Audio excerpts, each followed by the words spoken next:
Hi friends, welcome to கோபிக்ரோ. நம்ம கோபிக்ரோவில் பார்த்தீங்கன்னா அக்ரிகல்ச்சர் ப்ராடக்ட்ஸ் எல்லாமே சேல்ஸ் பண்ணிகிட்ருக்காங்க. அந்த விதத்தில் இன்றைக்கி நம்ம பார்க்க போகிறது மினி டிராக்டருக்கான சோளம் விதைக்கக்கூடிய பெட்டி. இந்த மிஷினில் பார்த்தீங்கன்னா சோளமும் விதைச்சிக்கலாம், அதே டைம் கரையும் அமைச்சிக்க பயன்படுத்திக்கலாம். எப்படின்னு கேட்குறீங்களா? இந்த கலப்பையை பயன்படுத்தி விதைக்கும் போது ஃப்ரண்ட் சைடு பார்த்தீங்கன்னா சோளம் விழுந்துக்கிட்டே போகும், பேக் சைடு கரை அமைச்சிக்கிட்டே வந்துடும். ஆமாங்க, இந்த கலப்பையை பயன்படுத்தி நாங்கள் வயலில் ஓட்டும் போது எடுத்த வீடியோ தான் இந்த வீடியோவில் பார்க்க போகிறோம். அது மட்டும் இல்லாமல் இந்த கலப்பையை தயார் பண்ண ஓனர்கிட்ட இந்த கலப்பையோட ஃபுல் டீட்டெயில்ஸையும் கேட்டு தெரிஞ்சுக்கலாம். நாங்கள் வயலில் சோளம் விதைச்சதுக்கு அப்புறம் 10 நாள் கழித்து அது எப்படி முளைச்சி வந்திருக்குது அப்படிங்கிறதையும் இந்த வீடியோவில் பார்த்துடலாம். அதுக்கு முன்னாடி நம்ம கோபிக்ரோ சேனலை நீங்கள் இன்னும் சப்ஸ்கிரைப் பண்ணல அப்படின்னா சப்ஸ்கிரைப் பண்ணிவிட்டு பக்கத்தில் இருக்க பெல் பட்டனையும் கிளிக் பண்ணிடுங்க. அப்போ தான் நாங்கள் போடக்கூடிய வீடியோஸ் உங்களுக்கு உடனுக்குடன் அப்டேட் ஆகும். ஃப்ரெண்ட்ஸ், 24 HP பவர் ட்ராக் வண்டியில் தான் இந்த கலப்பையை பயன்படுத்தி சோளம் விதைக்க போகிறோம். இந்த சீட் ட்ரில்லர் மிஷின் பார்த்தீங்கன்னா 25 to 30-35 HP மினி டிராக்டருக்கு பயன்படுத்திக்கலாம். மினி டிராக்டருக்கு மட்டும் இல்லாமல் பெரிய டிராக்டருக்குமே நம்ம கோபிக்ரோவில் சீட் ட்ரில்லர் மிஷின் ரெடி பண்ணி கொடுத்துட்ருக்காங்க. ஸோ இந்த கலப்பை உங்களுக்கு தேவைப்பட்டுச்சு அப்படின்னா நம்ம கோபிக்ரோ கடை நம்பர் ஸ்க்ரீனில் கொடுத்துருக்க, மறக்காமல் காண்டாக்ட் பண்ணி ஆர்டர் பண்ணிக்கோங்க. நம்மக்கிட்ட இருக்கக்கூடிய விவசாய கருவிகள் எல்லாமே பார்த்தீங்கன்னா 100க்கு 100% தரமான முறையில் தயார் பண்ணி கொடுத்துட்ருக்காங்க. ஃப்ரெண்ட்ஸ், இப்போ பார்த்தீங்கன்னா நாங்கள் சோளம் விதைக்கிறதுக்காக வயலுக்கு வந்துட்டோம். இப்போ பார்த்தீங்கன்னா மக்காச்சோளம் ஒரு பாக்கெட் ஃபுல்லாக எடுத்திருக்கோம். 4 CD பாக்ஸ் கொடுத்துருக்கோம் இல்லைங்களா? அதில் ஒவ்வொன்றுலேயும் ஒரு குறிப்பிட்ட அளவு சோளத்தை கொட்டி 4 பாக்ஸ்லேயுமே ஈக்குவலாக இருக்க மாதிரி சோளத்தை ஃபில் பண்ணியிருக்கோம்.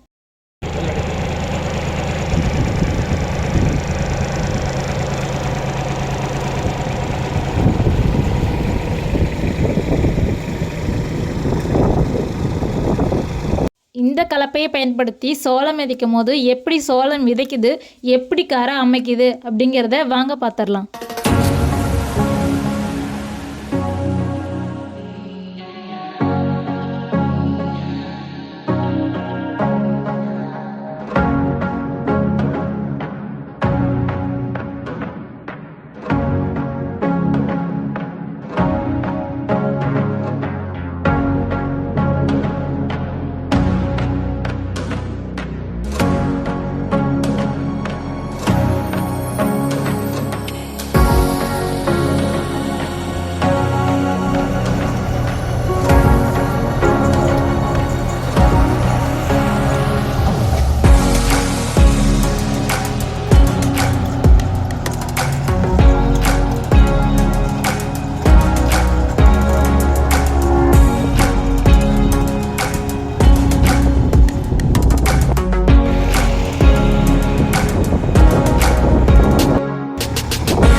இப்போ ரீசெண்டாக ஒரு வாரத்துக்கு முன்னாடி மினி டிராக்டரில் வந்து கரை போட்டு ஓட்டுற மாதிரி விதை முன்னாடி விழுவும், பின்னாடி வந்து கரை போட்டு ஓட்டுற விழுவும்.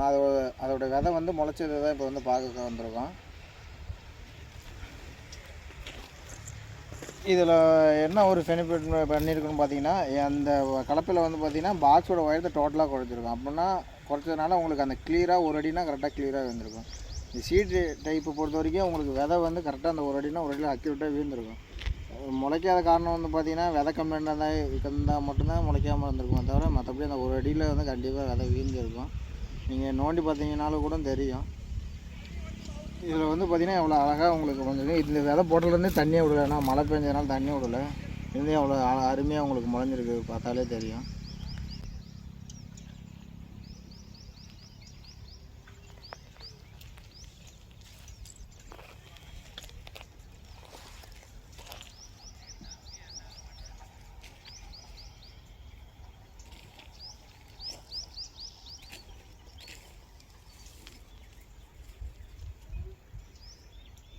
இப்போ இந்த ஒரு லைன் பார்த்திங்கன்னா கரெக்டாக உங்களுக்கு ஒரு அடிக்கு ஒன்று இருக்கும். பார்த்தீங்கனாலே தெரியும். இங்கே ஒன்று இருக்குது, இங்கே ஒன்று இருக்குங்களா. அடுத்து இந்த ஒரு அடிக்கு இருக்கும். இப்போ பார்த்திங்கன்னா இது பார்த்திங்கன்னா ஒரு 2 அடி கேப் வந்துருக்கு. பார்த்திங்கன்னா உங்களுக்கு விதை இல்லாத மாதிரி இருக்கும். ஆனால் நீங்கள் நோண்டி பார்த்திங்கன்னா உங்களுக்கு விதை முளைஞ்சிருக்கும், இல்லைனா விதை முளைக்காமல் இருக்கும். அது மாதிரி பிரச்சனைலாம் இருக்கும் இல்லைங்களா. இந்த பார்த்திங்களா ஒரு அடியில் வேந்திருக்கு பார்த்திங்களா. இதுக்கு பார்த்திங்கன்னா கரெக்டாக ஒரு அடி கேப் இருக்கும். விதை இப்போ தான் முளைஞ்சி வருது. அதில் விதை வந்து மிஸ் ஆகிறதுக்கு உங்களுக்கு வழியே இருக்காது. இந்த மாடல் கலப்பை வந்து பார்த்திங்கன்னா வந்து 9ஆம் பண்ணி அதில் வந்து சோளம் மட்டும் போடுற மாதிரி பண்ணி கொடுத்துட்ருக்கோம். நீங்கள் சோளம் மட்டும் போடுற ஏரியா வந்துச்சுன்னா இந்த மாடலில் பண்ணிட்டீங்கன்னா உங்களுக்கு பக்கா கிளியரன்ஸாக இருக்கும்.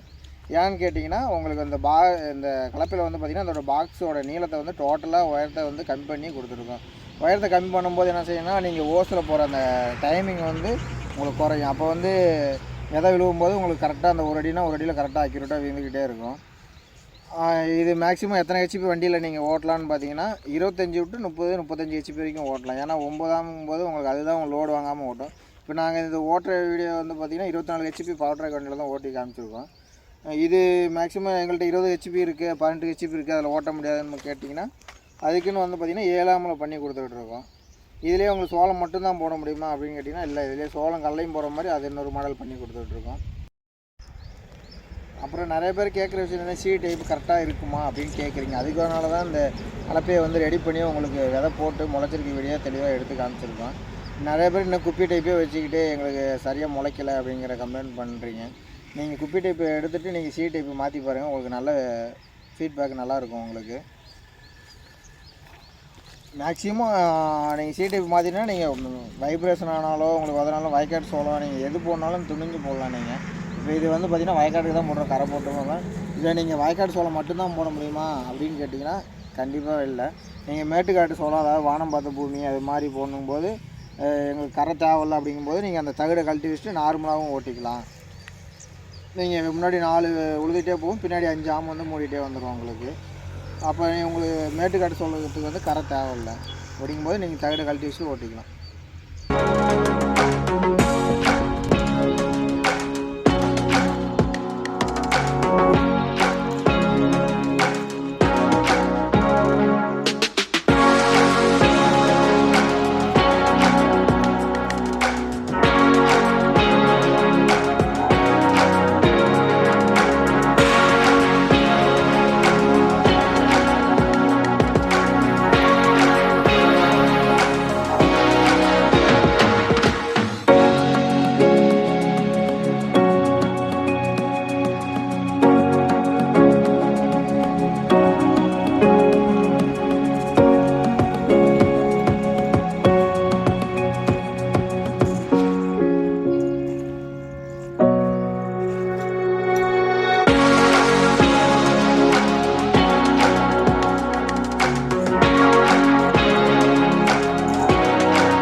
ஃப்ரெண்ட்ஸ், இந்த வீடியோ விவசாயத்துக்கு கண்டிப்பாக பயனுள்ளதாக இருக்கும். இந்த வீடியோ உங்களுக்கு பிடிச்சிருந்தது அப்படின்னா லைக் பண்ணுங்கள், ஷேர் பண்ணுங்கள். ஏதாவது டவுட் இருந்தால் கமெண்ட் பாக்ஸில் கமெண்ட் பண்ணுங்கள்.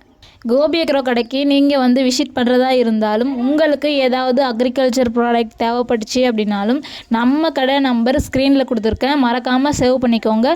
உங்களுக்கு தேவைப்பட்டுச்சு அப்படின்னா கால் பண்ணி ஆர்டர் பண்ணிக்கோங்க. Thank you friends.